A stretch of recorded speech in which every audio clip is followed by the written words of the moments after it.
시청자 여러분 안녕하십니까? 목요일 아침 뉴스 퍼레이드 시작합니다. 이재명 대통령이 직접 주재하는 부동산 정책 국민 대토론회가 잠시 후에 열립니다.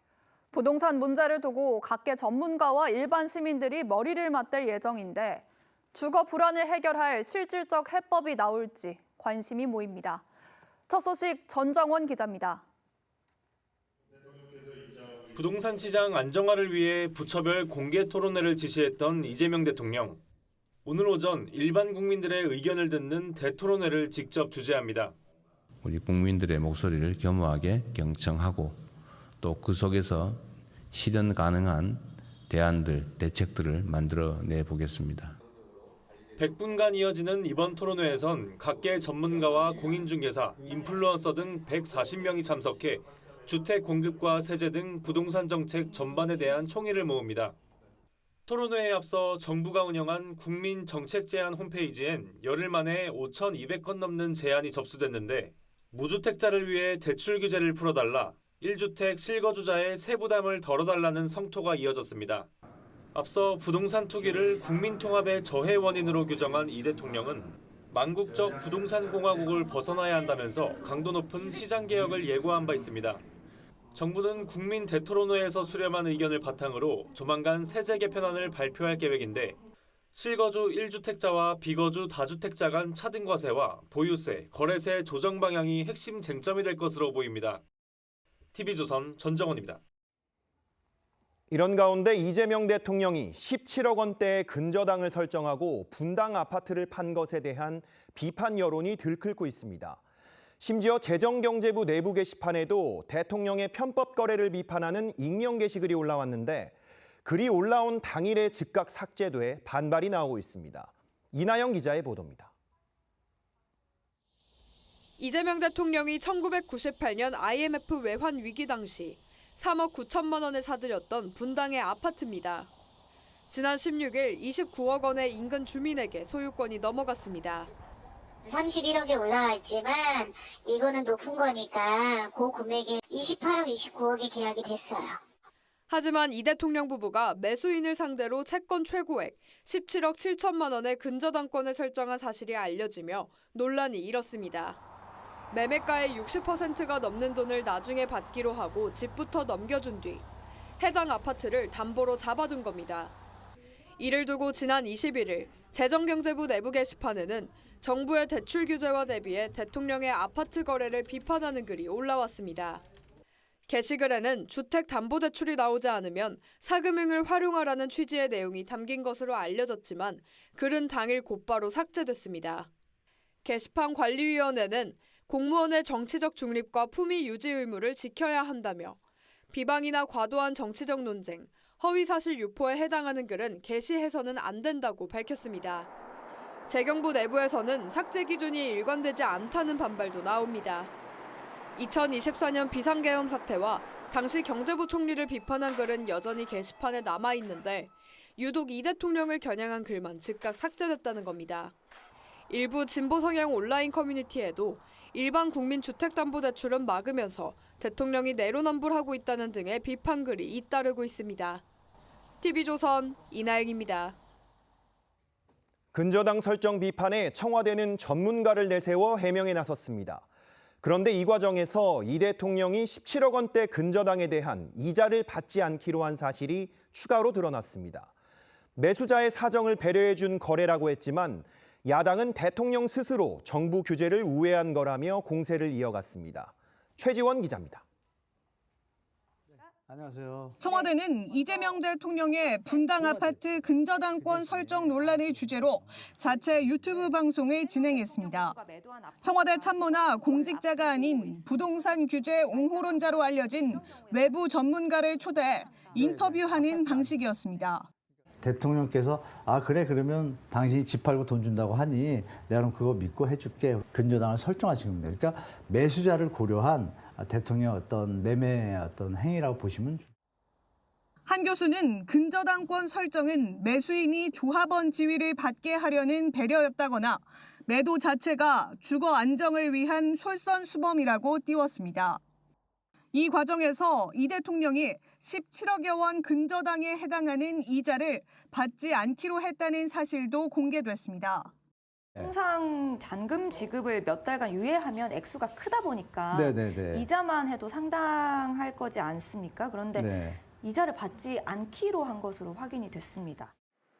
국세청은 최근 4인간 채무 과다자를 탈세 유형 가운데 하나로 꼽으며 이자 지급 여부를 엄격하게 검증하겠다고 밝힌 바 있습니다.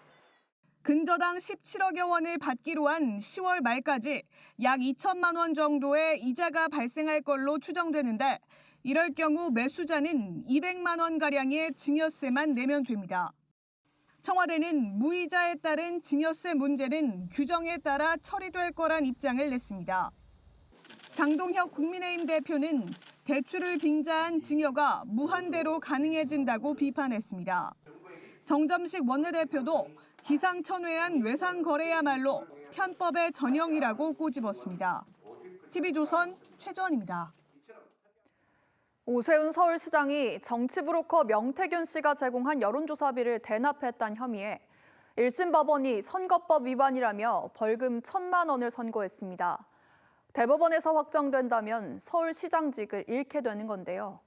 여당은 당장 책임을 지고 물러나라고 했고 야당은 정치 판결이라고 비판했습니다. 윤재민 기자입니다. 명태균 씨로부터 여론조사를 제공받고 비용을 후원자에게 대신 내도록 한 혐의로 기소된 오세훈 서울시장에게 1심 법원이 벌금 1,000만 원의 당선 무효형을 선고했습니다. 주문과 같이 판결 선고합니다. 주문, 피고인 오세훈을 벌금 1,000만 원. 재판부는 후원자 김한정 씨가 낸 10번의 여론조사 비용 3,300만 원 중 5번의 비용인 2,100만 원을 불법 정치자금으로 받습니다. 오 시장 측에서 이 5번의 여론조사를 의뢰했을 개연성이 상당하다고 설명했습니다. 불리한 결과가 나오자 오 시장 측이 항의하고 공표를 미룬 정황 역시 근거로 봤습니다. 김한정 피고인이 지급한 돈들은 오세훈 피고인 측의 누군가의 요청에 따라서 지급한 돈으로 보지 않을 수 없습니다. 오세훈 시장은 증거가 없이 진술과 정황에만 의존한 판결이라며 항소 의사를 밝혔습니다. 추론을 가지고 명태균의 진술이 맞는 것 같다라는 전제하에 이제 판결이 선고가 됐습니다. 항소심에서 다투겠습니다. 김건희 특검이 기소한 이번 사건은 특검법에 따라 2심과 3심 절차를 각각 3개월 안에 마쳐야 합니다. 이에 따르면 내년 1월에서 2월 사이엔 대법원 판결이 내려질 예정입니다. 대법원에서 1심 판결이 확정되면 사상 첫 5선 고지에 오른 오 시장은 직을 상실하게 됩니다. 이번 판결에 민주당은 정치적 책임을 다하라고 공세를 폈고 국민의힘은 여당 무죄, 야당 유죄의 정치 판결이라고 비판했습니다. TV조선 윤재민입니다. 트럼프 대통령이 이란과 영내 패권을 놓고 경쟁 중인 사우디아라비아에 우라늄 농축을 허용하는 내용의 핵 협정을 승인했습니다. 미국은 사우디 원전 시장을 노리는 중국과 러시아를 견제할 수 있게 됐지만 중동 국가들이 잇따라 핵 개발 추진 경쟁에 뛰어들 거란 우려가 나옵니다. 김자민 기자입니다. 트럼프 대통령이 사우디아라비아와의 30년 기한 원자력 협정안을 최종 승인했습니다. You confirm that the White House will be announcing a nuclear deal with Saudi Arabia today. Once Washington wakes up or if there is an announcement, I promise you you'll know about it. 양국은 앞으로 2년간 사우디에서 우라늄 농축의 경제성을 공동 연구합니다. 필요성이 인정되면 미국이 기술 이전 없이 농축 시설을 지어주지만 경제성이 없다고 결론나면 사우디는 10년간 다른 나라와도 농축 사업을 추진할 수 없습니다. 이번 협정으로 미국은 자국 기업의 사우디 원전 시장 진출을 확대하고 시장을 노리는 중국과 러시아를 견제할 수 있게 됐습니다. 다만 이란 전쟁이 장기화하는 상황에서 중동의 핵 확산을 부추기고 영내 긴장을 더 키울 수 있다는 우려도 나옵니다. 사우디 실권자인 빈살만 왕세자는 과거 이란이 핵무기를 보유하면 우리도 갖겠다고 공언한 바 있습니다. העשרת חומר גרעיני על אדמת סעודיה עלולה להביא למרוץ גרעין אזורי ולאובדן שליטה מסוכן מאוד. 미국이 원자력 협정을 통해 우라늄 농축을 허용한 나라는 일본과 프랑스, 독일 등 일부 국가에 불과합니다. 핵 추진 잠수함 도입을 추진하고 있는 우리나라도 우라늄 농축과 사용 후 핵연료 재처리 권한을 확보하기 위해 미국과 협의를 이어가고 있습니다. TV조선 김자민입니다. 앞서 전해드린 대로 이재명 대통령이 분당 아파트를 매각하면서 17억 7천만 원의 근저당을 설정한 방식을 두고 이 논란이 거셉니다. 이 대출 규제로 고통받는 시장에선 규제 우회라는 비판이 나오는데 김인만 부동산 경제연구소장과 함께 자세히 짚어보겠습니다. 안녕하십니까? 안녕하세요. 이재명 대통령이 분당 아파트 매각 방식을 보면 이거 급하게 좀 사고 팔았다 약간 이렇게 볼 수 있을 것 같은데 이 근저당 방식이라는 게 어떤 건지 또 이 보통 어떤 상황에서 이런 것들을 하는 건지 좀 쉽게 좀 설명 부탁드리겠습니다. 이번 거래가 좀 이례적이긴 합니다. 왜냐하면 계약하고 등기까지 이틀 만에 모두 다 해결이 됐거든요. 네. 우리가 보통 계약하게 되면 짧아도 2달 아니면 한 3개월 정도 시간이 걸리는데 2달 만에 했다는 얘기는 이제 빨리 진행이 됐다는 얘기인데 빨리 진행을 하려면 이제 어떤 조건이 붙어야 되죠. 자금 마련이 이틀 만에 30억이라는 돈을 마련해서 이렇게 지급하기가 쉽지 않습니다. 네. 특히 최근에는 이제 대출 규제가 많기 때문에 대출이 2억 나오면 29억이면 취득세를 빼더라도 27억이라는 현금을 마련해서 납부를 해야 되는데 그런 자금 마련이 현실적으로 좀 쉽지 않은 상황입니다. 근저당 방식은 이제 우리가 은행에 돈 빌리게 되면 은행에 돈 빌려주고 너 안 갚으면 어떻게 할 건데 나는 불안하잖아 라고 하면 물건이라고 하죠. 근저당이라는 물건을 등기부등본 을구에 체결하게 되면 네. 이게 물건이라고 해서 소유권과 같은 강력한 권리를 가집니다. 17억 7천에 대해서는 나의 권리이기 때문에 돈을 안 갚으면 경매로도 마음대로 넘길 수도 있는 권리인데 17억 7천을 설정했다는 얘기는 매수자가 자금 마련을 못했다는 얘기고요. 네. 전세가 11억 3천이 들어있다고 합니다. 그러면 11억 3천에 맞춰서 17억 7천이면 거의 대부분 돈이 일단 지금은 이전되지 않고 나중에 주기로 약정을 한 일종의 사금융이죠. 돈을 받고 소유권을 넘겨야 되는데 안 받고 넘기고 근저당만 설정했기 때문에 실질적으로는 대통령이 매수자한테 돈을 빌려준 격인 사금융에 해당이 됩니다. 그러면 우리는 일반적으로 이런 거래를 쉽게 하느냐?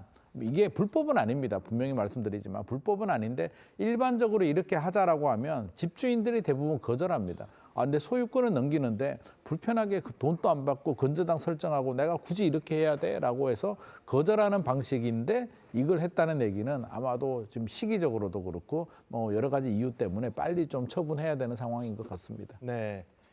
이 청와대에서는 매수인을 배려한 정상적인 거래다 이렇게 설명을 했습니다.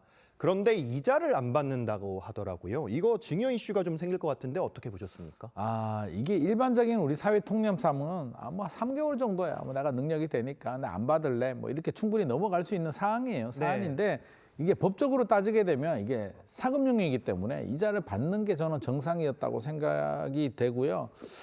이게 과거에는 우리 관행적으로 그럴 수도 있고 근저당 설정할 수도 있고 돈 좀 덜 받을 수도 있고 다 넘어가는 문제인데 최근에는 뭐가 문제가 되냐면 이제 부동산 집값을 잡기 위해서 좀 강하게 어떤 압박이 들어오면서 최근에 이런 거래를 하게 되잖아요. 제 앵커님과 제가 만약 이런 거래를 했다. 제가 17억 7천 근저당 설정하고 거래를 했다라고 하면 일단 부동산원에서 소명하라고 소명 자료가 날아옵니다. 네. 그러면 둘이 무슨 관계인지 자금 계획이 어떻게 되는지 미흡하다라고 하면 소명을 이렇게 나는 매수인을 배려했다. 배려해서 나는 돈이 있으니까 이자를 안 받았다. 이렇게 소명하게 되면 소명이 미흡하다고 해서 국세청으로 넘겨서 세무조사 들어오거든요. 네. 그래서 일반 국민들은 하고 싶어도 집값의 60%를 근저당 받는 게 굉장히 리스크가 큰 거래인 건 분명한 사실인 것 같습니다. 네. 자, 이 강력한 대출 규제로 집을 사지도 팔지도 못하는 실수요자들 사이에서는 아마 박탈감이 굉장히 클 것 같습니다. 현장 민심이 좀 궁금합니다. 어떤 분위기입니까? 분위기가 그렇게 좋지는 않습니다. 왜냐하면 이제 우리가 어떻게 보면 굉장히 편안한 상태, 불만이 없는 상태, 집을 대출받아서 사고 싶으면 사고, 사기 싫으면 안 사고 이런 분위기였다면 충분히 이해할 수 있고 뭐 그럴 수도 있지, 사정이 있으면 건저당 해줄 수도 있지라는 상황인데 네. 작년부터 대출 규제가 너무 강화돼서 25억 넘어가게 되는 집은 대출이 2억만 나옵니다. 실질적으로 대출이 안 나오니까 아니면 전세 끼고 사야 되는데 토지거래가로 묶어서 또 전세 끼고 살 수도 없습니다. 역설적으로 말하면 대통령 집도 대출이 안 나오고 토지거래가 묶여서 전세 끼고 못 사니까 거래가 안 되는 겁니다. 시세가 뭐 호가는 31억 나와 있다고 하는데 거래가 될 리도 없고요. 지금 분위기상 29억도 거래가 안 되는 가격이거든요. 네. 왜? 대출이 안 나오고 전세 끼고 살 수가 없으니까. 대통령도 이렇게 못 파는 집 상황에서 대통령이 건재당을 설정하고 사금융으로 팔았다고 하니까 많은 국민들이 우리는 대출도 못 받게 하고 전세 끼고도 못 사게 하는데 우리는 사금융을 하기에는 너무 리스크가 큰데 이렇게까지 팔았다고에 대한 분노. 그러니까 결정적으로는 대통령이 이렇게 건재당을 설정해서 팔았다는 그 자체보다도 왜 우리는 이렇게 힘들게 하느냐에 대한 그 분노가 큰 것 같습니다. 네.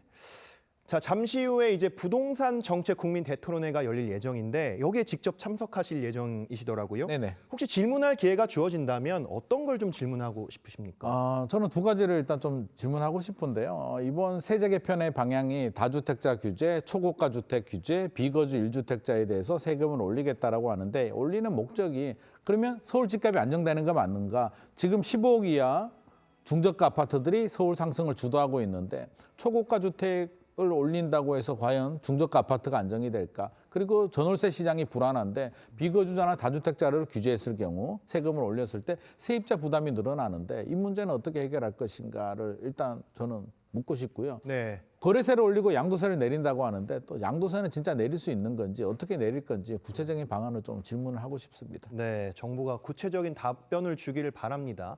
이 토론회 홈페이지에 접수된 금융 분야 사전 청원의 95% 이상이 대출 규제를 풀어달라 이런 호소였습니다. 사실 이 대출 규제가 대출 규제 때문에 사실 말들이 많은데 정부가 이 오늘 토론회를 하고 나면은 이제 이런 의견들을 다 모아가지고 세제 개편에 나설 예정이잖아요.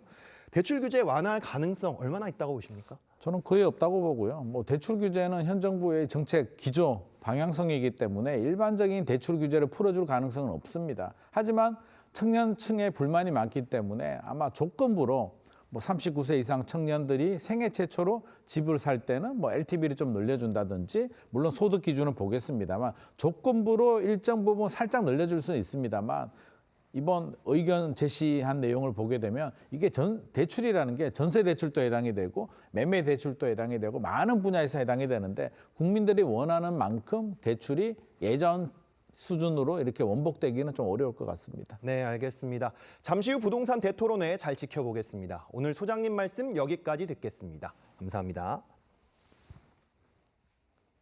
예멘의 친이란 무장 세력 후티 반군이 홍해에서 사우디 유조선 2척을 공격했다고 주장했습니다. 영국 해사무역기구는 사우디 남서쪽 홍해 해상에서 유조선이 정체불명의 발사체에 맞아 화재가 났지만 인명피해는 보고되지 않았다고 밝혔습니다. 사실로 확인될 경우 후티 반군이 사우디에 대한 해상 봉쇄를 선언한 이후 첫 선박 공격 사례가 됩니다. 부산의 한 주택가에서 50대 남성이 건설용 모총을 발사하며 난동을 피우는 일이 벌어졌습니다. 경찰 특공대가 출동할 정도로 아찔한 상황이었는데 다행히 1시간도 채 안 돼 제압됐습니다. 하동원 기자입니다. 굉음과 함께 건물 뒤편에 잠복해 있던 경찰 특공대원들이 달려나갑니다. 한 대원이 남성이 손에 든 흉기를 빼앗자 다른 대원이 목을 붙잡으며 순식간에 제압합니다. 오전 9시 10분쯤 술에 취한 남성이 주택가에서 욕설을 한다는 112 신고가 접수됐습니다. 현장에 출동한 경찰관을 향해 남성은 건설용 모총을 쏘아대며 위협했습니다. 날아온 몸만 200개가 넘었습니다. 난동이 벌어진 주택가입니다. 건설용 모총에 이웃 주민까지 피해를 입을 뻔했습니다. 시끄럽게 화음 지르고 그래요. 그런 사람들 그러면 나이 많은 사람들은 위험하지요. 횡설수설하는 남성을 상대로 1시간가량 설득 작업을 벌이던 경찰은 오전 10시 20분쯤 경찰 특공대 10여 명을 현장에 투입했습니다. 특공대는 오전 11시쯤 섬광포금탄으로 남성의 시야를 가린 뒤 검거에 성공했습니다. 공공장소 흉기 소지죄로 교도소에 수감됐던 남성은 열흘 전 출소한 것으로 확인됐습니다. 경찰은 남성을 상대로 정확한 범행 동기를 조사한 뒤 구속영장을 신청할 예정입니다. TV조선 하동훈입니다. 오늘 아침 가장 뜨거운 뉴스만 콕 집어 전해드립니다. 키워드 나우 시작합니다. 오늘 첫 번째 키워드는 차단 1호입니다. 유튜브가 방송인 김어준 씨 채널의 일부 영상 시청을 차단했습니다. 플랫폼 사업자에게 가짜뉴스 차단 의무를 부과한 개정정보통신망법이 적용된 첫 사례입니다. 앞서 이동재 전 채널A 기자가 김어준 씨를 상대로 낸 명예훼손 사건에서 1심 법원이 벌금 2천만 원 유죄 선고를 내린 사실을 참고한 걸로 보입니다. 비방 목적인 거 인정하시나요? 허위사실 유포 사과의 의향 있으십니까? 개정정통망법을 이틀막법이라고 비판하며 헌법 소원을 진행하고 있는 국민의힘 주진우 의원은 김어준 씨에게 헌법 소원에 참여하라고 권했는데요. 김 씨가 어떤 반응을 보일지 궁금하네요. 두 번째 키워드는 혼전 계약서입니다. 5억 명이 넘는 구독자를 보유한 전 세계 1위 유튜버 미스터 비스터가 결혼 소식을 전했습니다. 이보다 더 화제가 된 건 바로 혼전 계약서 내용이었는데요. 외도할 경우 아내에게 500만 달러, 우리 돈 약 73억 원을 지급한다는 내용이 담겼다고 합니다. 13살 때 방구석 유튜버로 시작해 이제는 한 달 340억 원의 수익을 올리는 미스터 비스터는 세계에서 가장 영향력 있는 인물 100인에도 이름을 올리는 거물이 됐는데요. 그래도 외도 위자료를 지급하는 일은 없는 게 좋겠죠. 세 번째 키워드는 부산병입니다. 요즘 외국인 관광객들 사이에 유행하는 신종 질병이 있다고 합니다. 이른바 부산병인데요. 부산의 외국인 관광객 수가 지난 1분기 100만 명을 돌파해 작년 같은 기간보다 45% 늘었습니다. 산과 바다, 대형 도량과 마천루가 어우러지는 독특한 풍경과 돼지국밥과 밀면까지 다양한 먹거리가 부산의 매력으로 꼽힙니다.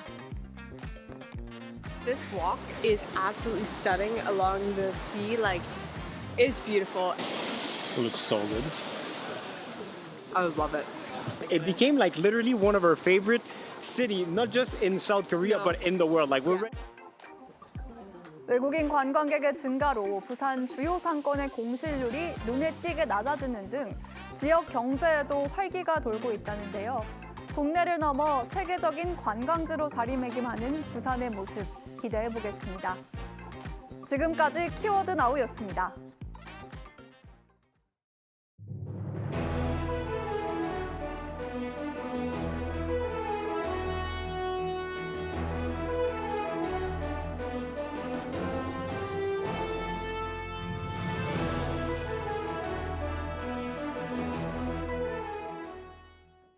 이재명 대통령이 주재하는 부동산 대토론회가 오늘로 예정된 가운데 근저당을 설정하고 분당집을 매도한 이 대통령의 거래 방식을 놓고 비판 여론이 들끓고 있습니다.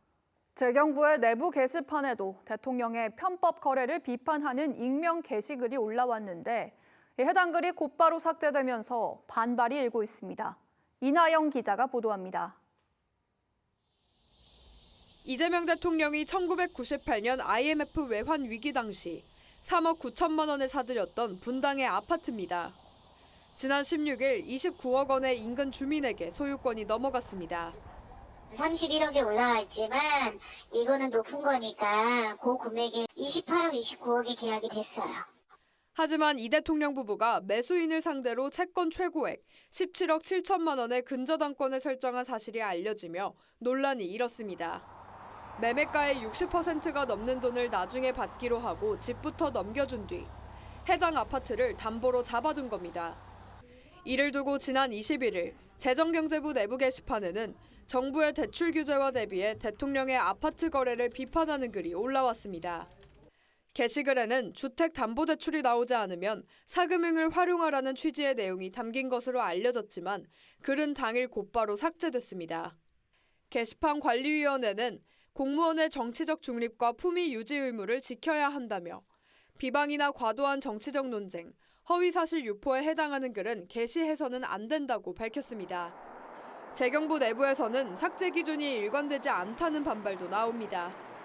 2024년 비상계엄 사태와 당시 경제부 총리를 비판한 글은 여전히 게시판에 남아있는데 유독 이 대통령을 겨냥한 글만 즉각 삭제됐다는 겁니다.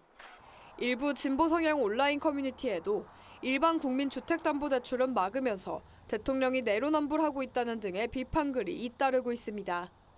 TV조선 이나영입니다. 장윤기 사건 이후 검찰의 보안 수사권 문제에 대해 수기를 거치겠다고 했던 민주당이 보안 수사권 폐지를 사실상 당론으로 확정했습니다. 당 내에서도 신중론이 나오는 와중에 전당대회를 앞두고 이 문제가 여당 내 쟁점화되는 걸 빠르게 막겠다는 뜻으로 풀이됩니다. 한송원 기자입니다. 민주당 한병도 원내대표는 회의 시작부터 작심한 듯 검찰개혁의 필요성을 강조했습니다. 검사는 수사하지 않는다는 대원칙에 당내 이견은 없다며 사실상 보안 수사권 전면 폐지를 당론으로 밝힌 겁니다. 민주당의 원칙은 처음부터 한결같습니다. 논의는 충분히 무르익었습니다. 이제 당의 총의를 하나로 모을 시점이 왔습니다. 장윤기 사건으로 여론이 악화하자 수기를 하겠다며 찬반 공청회를 연 지 불과 하루 만입니다. 이르면 다음 주 보안 수사권 폐지가 담긴 형사소송법 개정안이 국회 본회의를 통과할 가능성도 있습니다.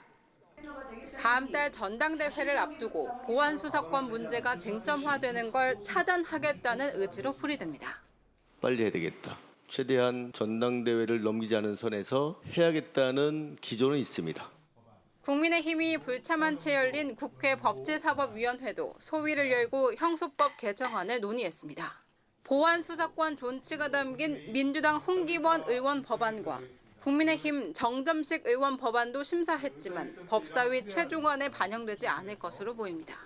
국민의힘은 대한민국 형사사법체계를 해체하려는 위험한 정치 프로젝트라고 반발했습니다. 힘 있는 자들을 위한 법적인 도구로 악용될 가능성이 많기 때문에 국민의 눈높이에 맞춰서 적극적으로 폐지를 막아내는데 여론조사에서 검찰 보안 수사권 폐지에 반대한다는 응답은 55.3%로 찬성한다는 응답 27.4%보다 2배 넘게 많았습니다. TV조선 한송원입니다. 국가수사본부가 장윤기의 살인과 스토킹 사건을 나눠서 수사하도록 해 사건을 축소하려 했다는 의혹이 불거졌죠. 검찰이 해당 지시를 전달했다는 국수본 간부를 불러 조사했습니다. 당시 광주 광산경찰서 형사과장도 영장 기각 10시간여 만에 다시 소환됐습니다. 박건우 기자입니다. 정장 차림의 남성과 반팔 티셔츠를 입은 남성이 함께 광주지검청사로 들어섭니다. 장윤기 사건 분리수사에 연루된 국가수사본부 강력계장 최모 경정과 사건 반장인 김모 경감입니다. 국수본부장이 분리수사 지시 내렸다는 거를 전달하신 적이 있으신가요? 최 경정은 본부장 지시사항이라며 광주경찰청 강력계장에게 분리수사를 지시하는 메시지를 보낸 것으로 알려졌습니다. 검찰은 구체적인 지시사항을 확인하기 위해 구속영장이 기각된 당시 광주 광산경찰서 형사과장이었던 박모 경정도 다시 불러 조사했습니다. 국수본 분리수사 지시 누구한테 받았습니까? 박 경정은 성범죄와 살인사건을 병합 수사해야 한다고 세 차례 건의했지만 받아들여지지 않았다고 주장했습니다. 수사가 국가수사본부 윗선을 정조준하고 있는 가운데 검찰은 국가수사본부 소속 경찰관들의 휴대전화 분석을 통해 분리수사를 지시하는 과정에서 수사를 축소하려는 의도가 있었는지를 밝히는 데 주력하고 있습니다. 경찰특별수사단은 국가수사본부 강력계장과 메시지를 주고받은 광주경찰청 강력계장을 불러 지휘부에 외압이 있었는지 등도 조사했습니다. TV조선 박건우입니다. 영업이익의 일부를 성과급으로 나누는 이른바 N% 성과급 논란이 형사고발로 번졌습니다.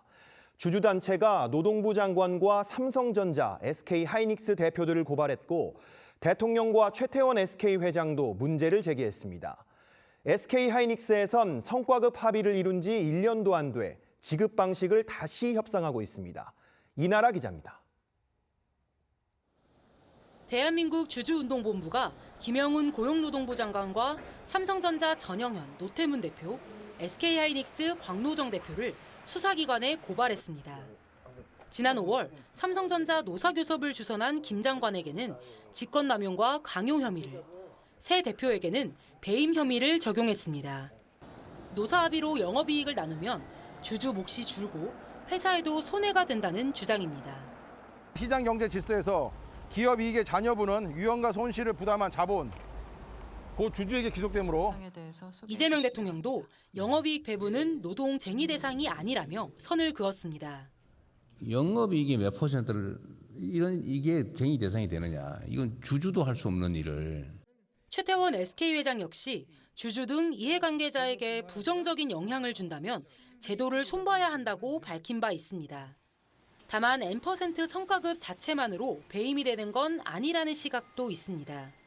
배임이라는 거는 위법하게 해서 회사에 손해가 가고 본인 또는 제3자한테 재산이익이 가야 되는 그 협상의 결과이기 때문에 그거를 위법하다게 보기가 좀 어려워요. 영업이익의 10%를 성과급 재원으로 쓰기로 합의한 SK 하이닉스에선 제도 손질이 이미 시작됐습니다. 사측은 성과급의 절반가량을 현금 대신 자사주로 지급하는 방안을 제시했는데 노조가 이에 반발하면서 다시 협상 테이블에 올랐습니다. TV조선 이나라입니다. 영화 속 이야기로만 생각했던 통제불능 인공지능의 반란이 현실로 한 걸음 다가왔습니다. 인간이 만든 AI가 스스로 격리망을 뚫고 나가 외부 기업의 시스템을 해킹하는 사상 초유의 사고가 터진 겁니다. 목표를 이루기 위해 인간의 통제를 벗어나 해킹이라는 극단적 수단까지 선택했습니다. 장동욱 기자가 취재했습니다. 세계 최대 AI 공유 플랫폼 허깅페이스의 서버가 뚫린 건 최근의 일입니다. 시스템을 공격한 해커를 추적해보니 놀랍게도 사람이 아닌 오픈 AI의 최신 AI 모델 GPT 5.6이었습니다. 외부 인터넷과 차단된 가상 격리구역, 이른바 샌드박스에서 보안 테스트를 받던 AI가 스스로 통제망을 깨고 탈출한 겁니다. AI는 허깅페이스 서버에 접속해 보안 인증 정보를 탈취하는 등 실제 해킹을 했습니다. 오픈 AI 측은 AI가 문제를 푸는데 너무 집중한 나머지 통제망을 뚫고 해킹하는 극단적인 수단까지 스스로 동원했다고 인정했습니다. 권한이 없으면 권한을 어떻게 탈취하든지 찾든지 검색하든지 해서라도 뚫어서 목적을 달성하는 거예요. 그러니까 어떤 경우에는 해킹이 되고 어떤 경우에는 아주 위험한 행동을 하게 되는 상황이 발생할 수도 있는 거죠. 목적 달성을 위해서라면 인간이 정한 규율과 통제를 무너뜨릴 수 있다는 위험성이 입증된 셈입니다. 취약점을 굉장히 쉽게 찾아낼 수 있고 공격할 수도 있고 우리나라도 이제 독자 AI 파운데이션 모델을 자체적으로 하고 있는데 그 정도 수준 갖고는 좀 대응하기는 어렵습니다. 오픈 AI는 이번 사고를 전례 없는 사이버 보안 사고로 규정하고 시험 환경의 격리와 감시 체계를 강화하기로 했습니다. TV조선 장도우입니다.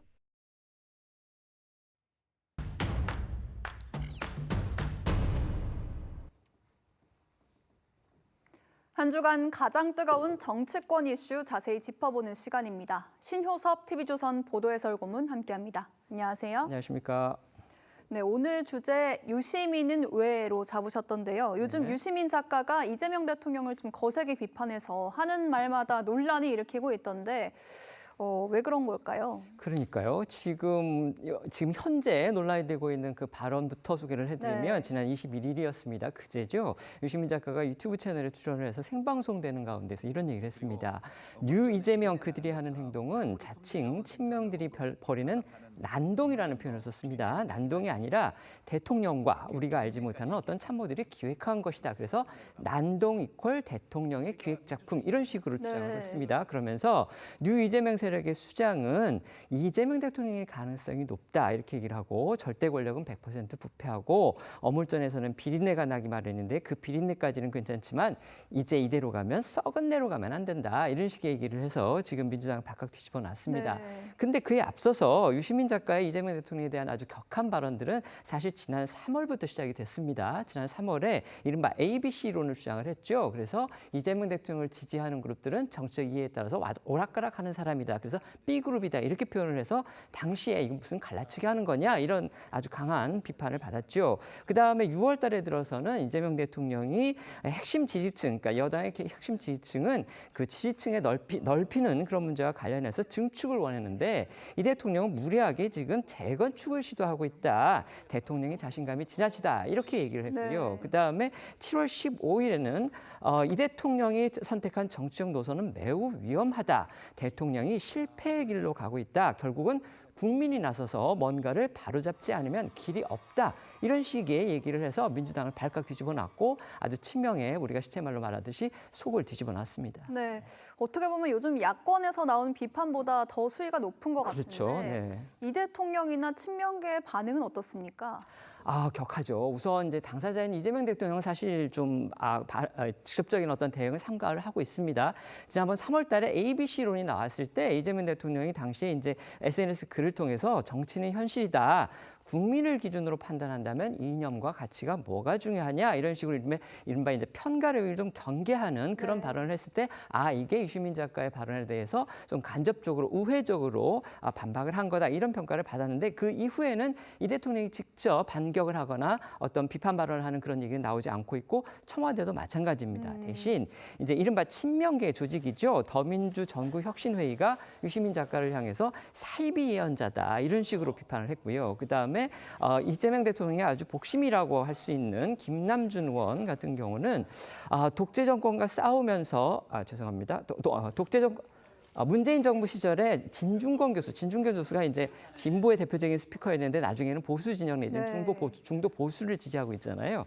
그 진중권 교수가 섰던 자리에 지금은 유시민 작가가 서 있는 듯하다 이렇게 이제 일종의 좀 약간 비아냥거리는 그런 얘기를 했고 이제 그러니까 DJ계의 그러니까 동교동계의 또 대표적인 인물이라고 할 수 있는 박지원 의원 같은 경우는 고장난 녹음기를 계속 돌리고 있어서 국민에게 호응이 없는 것 같다. 유시민의 메아리는 여기서 끝났다. 이런 식으로 아주 독하게 또 비판 발언을 했습니다. 네, 이 친명계 반응을 보면은 이재명 대통령의 속내가 어떨지 조금 짐작을 할 수는 있을 것 같은데 네. 근데 유 작가가 지난 대선 때는 이재명 대통령을 지지를 했었잖아요. 당연하죠. 네. 근데 이렇게 태세 전환해서 발언이 극단적으로까지 가는 이유가 있을까요? 일단 표면적으로는 이제 여권이 주장하는 이른바 검찰 개혁과 관련한 이견이 있는 듯합니다. 그러니까 유시민 작가 같은 경우에는 이제 검찰을 완전히 해체를 해야 되고 일말의 수사권도 줘서는 안 된다 이런 입장인데 이제 이재명 대통령은 검찰의 보안 수사권 유지에 대해서는 약간의 여지를 남겨놓은 듯한 그런 입장을 얘기를 하니까 그 부분에 대해서 아주 강하게 반발을 하고 그러면서 심지어 이제 유시민 작가를 비롯한 이제 친노 그다음에 친문의 일각에서는 결국 대통령이 자신의 공소 취소를 그다음에 검찰의 보안 사건 유지하고 뭔가 딜을 하려고 하느냐 이런 식의 약간 음모론적인 그런 주장도 나왔잖아요. 이제 그게 이제 표면적인 이유인데 좀 더 속을 뒤집어 보면, 그러니까 속을 좀 더 깊이 들어가 보면 결국은 이제 궁극적으로는 친노 친문이 지금 현재 과거의 진보 정치의 어떤 주류였는데 그거를 지금 이재명 대통령이 뒤집으려고 한다. 이른바 신 이재명 노선, 그러니까 중도 내지는 중도 보수로까지 지지층을 확장하는 그런 식으로 뭔가 좀 그 진보 정치 세력의 주류를 갖다가 뒤엎어서 친 이재명 세력이 주류를 장악하려고 한다. 이건 이른바 이제 권력 다툼의 어떤 그런 연장선상에서 볼 수도 있는 거죠. 그렇기 때문에 이제 유시민 작가 입장에서는 결국은 그 주류 내지는 그다음에 권력의 어떤 그 핵심을 갖다가 빼앗기지 않기 위해서는 당장은 다음 총선에서 공천권을 행사하는 민주당의 당권을 주지 말아야 된다. 친명세력에 주지 말아야 된다. 이런 입장인 것 같아요. 그리고 또 그다음에 또 하나 더해서는 결국 다음 대선에서는 지금은 이재명 대통령이 대권을 잡고 있지만 다음 대선에서는 다시 친노 친문의 주류가 정권을 잡아야 된다. 그러기 위해서는 이른바 대통령의 공소 취소 이런 거 굉장히 불리한 노선이니까 그건 안 돼야 된다. 오늘 조선일보가 그런 해설 기사를 썼더라고요. 그런 부분도 있고 또 그 연장선상에서 일부에서는 혹시 유시민 작가가 이제 친노 친문하고 연계가 돼 있고 지지를 받는 것으로 알려진 조국 혁신당 전 대표를 다음 대권 주자로 만들어야 되는데 그런 부분에서 이재명 대통령의 이른바 신 이재명 노선이 조금 걸림돌이 되지 않느냐. 그래서 그걸 제거하기 위해서 지금 이렇게 나선 거냐 이런 관측까지 나오는 모양인데 물론 유시민 작가나 유시민 작가와 친한 분들은 그런 관측은 지금 부인을 하고 있습니다. 네. 결국에는 가깝게는 전당대회, 멀게는 이제 다음 대선을 놓고 진영 갈등을 벌인다 이렇게 권력 다툼이다 이런 거죠. 네. 근데 이제 강성 친명계 지지자들 같은 경우에는 온라인상에서 이 친노 친문 진영의 대표적 인사들 아까 조국 전 대표도 말씀하셨고 문조 털레유 이런 멸칭으로 좀 공격을 해왔는데 눈에 띄는 거는 유시민 작가는 이렇게 점점 극단적인 발언을 하고 있는데 이 문조 털레유 중에 나머지 인사들은 좀 침묵하고 있다는 거죠. 그렇죠. 가령 그중에서 이제 내죠. 정청래 전 대표. 지금 민주당 당권 경쟁의 유력 주자입니다. 당연히 정청래 전 대표는 이번 입장에 대해서 가타부타 얘기를 하지 않고 있습니다. 그 얘기는 결국은 지금 강하게 비판을 해야 될 곳에서 안 하고 있다는 얘기는 사실상 유시민 작가의 발언을 묵시적으로 동감을 한다는 거냐 이런 지금 관측을 갖고 있는데 자기의 당권 경쟁의 입장에서는 강성 지지자들을 갖다가 호소할 수 있는 강성 지지자들한테 먹히는 그런 메시지를 내는 유시민 작가가 굉장히 자기를 도와준다고 생각하기 때문에 당연히 말을 안 하는 거고 문재인 전 대통령이나 조국혁신당 대표, 전 조국혁신당 대표 같은 경우는 현실 정치를 하고 있으니까 지금 입을 다물고 있다 이렇게 볼 수가 있는데 특히 눈길을 끈 건 김어준 씨가 결국 입을 다물고 있는 거죠. 그러니까 김어준 씨 입장에서는 지난번에 이제 김민석 전 총리 당권 역시 경쟁자인데 그 탄핵 투표와 관련한 CCTV 영상을 공개하면서 김민석 전 총리를 갖다한테 면죄부를 줬다. 그렇다면 이건 말을 갈아탄 거냐? 그러니까 정청래 전 대표 쪽에서 말을 갈아탄 거냐? 이런 관측까지 나왔었는데 지금 김어준 씨가 유시민 작가의 이런 격한 발언에 대해서 전혀 비판도 하지 않고 동조도 하지 않고 사실상 이걸 지켜보고만 있다. 그렇다면 아까 말씀드린 대로 이른바 김어준의 말 갈아타기의 연장선상이냐? 지금 이런 관측까지 낳고 있는 상황인 겁니다. 네, 알겠습니다. 오늘 신고문님 말씀 잘 들었습니다. 맞습니다. 감사합니다.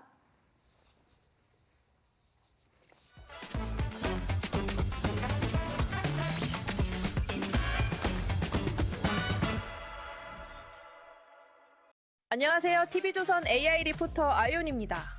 기계가 아무리 멀쩡해도 연료가 떨어지면 그대로 버려져 우주 쓰레기가 됐던 수백억 원짜리 위성들.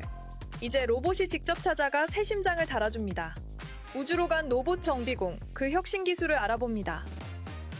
현지 시간 21일 미국 플로리다에서 발사된 스페이스X의 팰컨 9 로켓. 여기엔 노스럽 그러머니 개발한 임무 로봇 차량 MRV가 실렸습니다.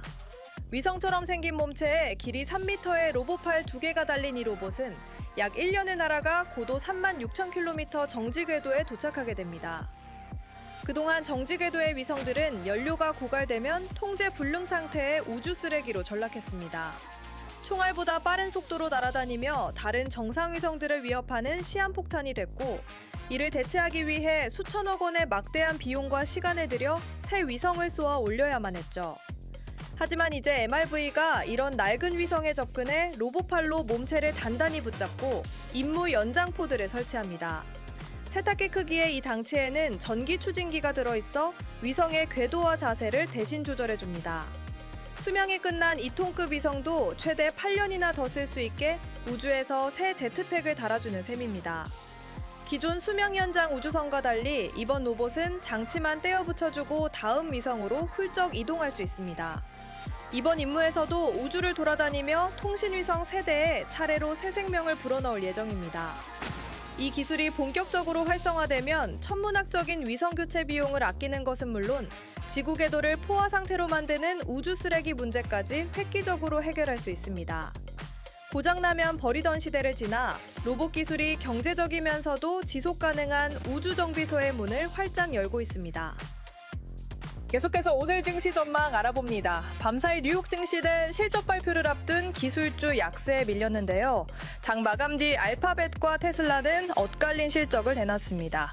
유가 급등까지 겹친 오늘 3대 AI 전망으로 짚어보겠습니다. 챗 GPT는 약세 출발 뒤 반도체가 낙폭을 방어할 것으로 봤습니다. 핵심 변수는 외국인의 반도체 수급, 투자 심리는 경계입니다. 제미나이는 반도체와 2차 전지의 수급 공방을 전망했습니다.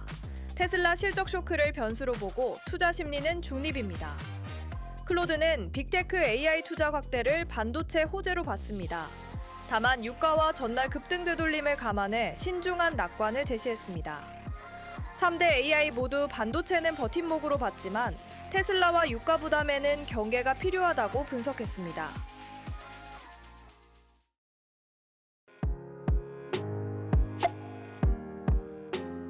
렌즈에 담긴 그 순간 그 의미를 짚어보는 시간이죠. 사진 기자가 선택한 아침의 한 장입니다. 오늘은 조선일보 사진부 오종찬 기자와 함께합니다. 안녕하세요. 오늘 아침에 볼 사진 어떤 건가요? 네, 어제 인천국제공항에서 관세청 직원들이 마약 밀수 적발 상황을 시연하는 장면입니다. 요즘 공항에서는 마약과의 전쟁으로 비상이 걸렸다고 합니다. 어제 관세청이 마약 적발 현장을 공개했는데요. 함께 보시죠. 어두운 곳에서 반사되는 빛을 분석해 마약을 찾는 장비입니다. 몸속에 마약을 숨긴 채 신병 검색대 앞에 서자 즉시 화면에 빨간 점이 나타납니다. 시료를 넣고 흔들기만 하면 결과가 즉시 나오는 휴대용 마약 탐지 키트도 선보였습니다. 관세청은 이렇게 첨단 장비들을 활용해서 국내 마약 유입을 차단하겠다고 밝혔습니다. 마약 밀수범들이 치밀해지는 만큼 이 탐지 장비들도 과학화되는 것 같은데 이렇게 비상이 걸릴 만큼 한국으로 밀수되는 마약들 증가하고 있다고요?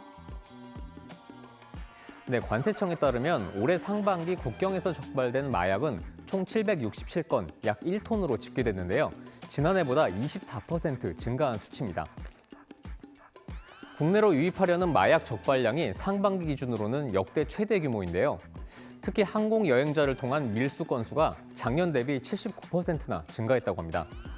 관세청은 하반기부터 여행자 경로를 중심으로 다중 검사 체계를 더욱 강화할 예정입니다. 네, 잃어버린 마약 청정국의 지위를 철저한 단속과 노력으로 다시 찾는 날이 오면 좋겠다는 생각이 드네요.